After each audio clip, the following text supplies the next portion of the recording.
Executive order was signed quietly Friday night. It gives the president the power to control U.S. resources. The Rules Committee is going to meet in the House. They are going to come up with a rule that makes it okay for them to do a same-day bill. So they'll pass this rule. It's, believe it or not, called martial law. This would give the President of the United States the authority to declare basically martial law during times of peace. There are new disturbing developments out of Washington tonight regarding the President's belief that he has the legal authority to assassinate U.S. citizens. Incredibly enough, it appears that our commander-in-chief actually believes that authority exists not only on foreign soil, but right here on American soil as well. But Senators McCain and Levin have added this legislation which would authorize the president to declare the entire United States of America, all 50 states and all territories, to be a battlefield, right, even though there's no battle, thanks be to God, going on here. War on terror is different. And that would authorize him to use commander-in-chief authority in the United States, to use the military to arrest people in the United States who, in the president's opinion, are enemies of the country. Particularly to hear President Obama claim the power to keep people in prison indefinitely with no charges against them, no conviction, no sentence, just imprisonment. Joining us now is former Secret Service agent Dan Bongino. Dan, thanks a lot for joining us. What do you mean there's no such thing as gun control, only people control? Tell me what that means. Tucker, this is larger ideological ploy by this administration. They're not being authentic with America, whether it's the sequester, healthcare, or the gun control issue. What they do is they manipulate an emotional crisis, a national emotional crisis, to further an ideological agenda which involves the evaporation, the slow disintegration of your civil rights, your liberties, your ability to live and let live. And it's a disturbing pattern that, frankly, is really starting to get under my skin. The U.S. is funneling money into tracking systems that are threatening to make the very concept of privacy a thing of the past. It could mean people's every move being used against them to keep them under surveillance. The information age was an era nearly everybody embraced. But today's surveillance age, experts say, is a reality almost no one can escape. David, why does the DHS need 450 million hollow point bullets? That kind of ammo that they purchased from ATK, hollow point ammunition, as you had explained, it's designed to, tear through human flesh and then expand.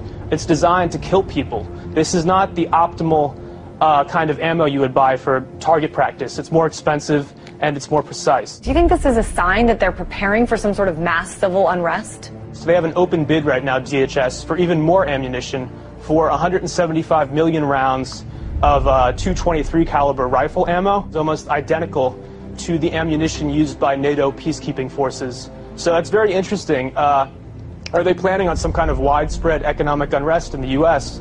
that would require NATO forces to help us out? $500 million in surplus military weaponry from the Pentagon, which is authorized through the Pentagon's 1033 program.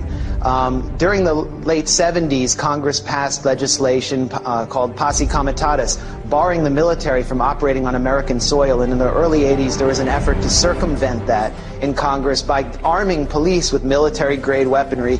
And now we're seeing that play out in the streets. People in the inner city in the U.S. have been experiencing this. So civilians in the U.S. are now up against basically military-style policing.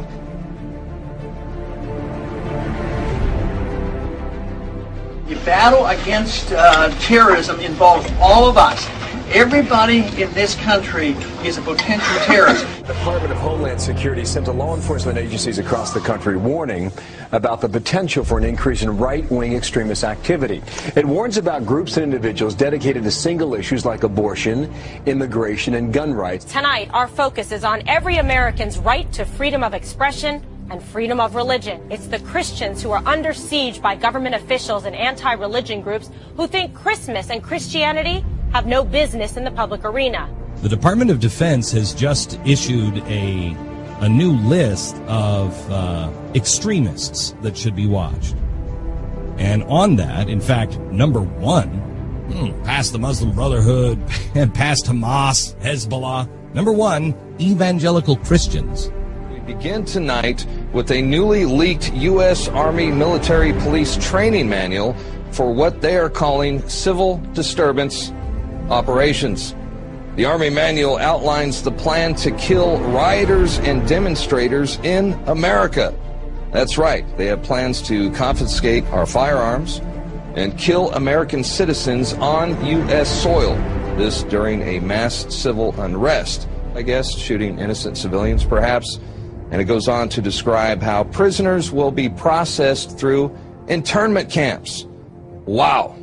So there you have it. Our own military being trained for armed conflict with U.S. citizens. They're being trained to confiscate our guns in preparations to process us into camps during civil unrest. A pretty scary scene along the Chicago River turns out to be a military training exercise. There was nothing routine that folks reported about seeing the jarring, as they witnessed the jarring scene of at least 3 Black Hawk helicopters flying at times in close order formation. Just in, a military drill in downtown Miami, complete with these Black Hawk helicopters, elite soldiers, and police officers swarming the street. Take a look, swing back over here. This may be involved in this training or not. Again, let me tell you what all of this is that we know of. It's a joint military training exercise involving local police, also military. Sight of Army helicopters and the sound of gunfire created a lot of concern this afternoon in one Houston neighborhood. There were armed men in fatigues, plenty of weapons, and what many thought were real live rounds.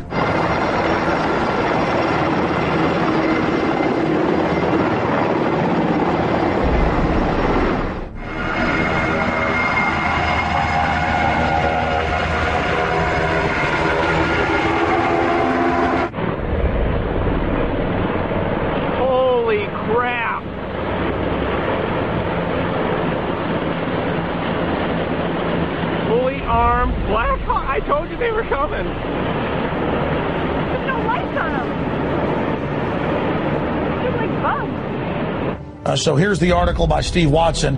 Military helicopters conduct covert exercises over U.S. bank buildings.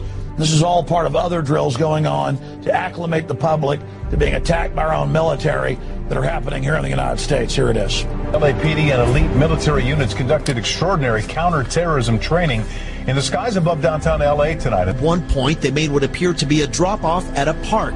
Within seconds of landing, the helicopter was back in the air. It was a strange sight in the skies over Los Angeles. Military Special Forces flying a practice mission last night, and there are more exercises scheduled for today. The entire city of Boston is in lockdown. In the suburb of Watertown, police with guns drawn are searching door to door. I mean, we had martial law up there. FBI and all these agents coming in, closing things down, going to people's houses.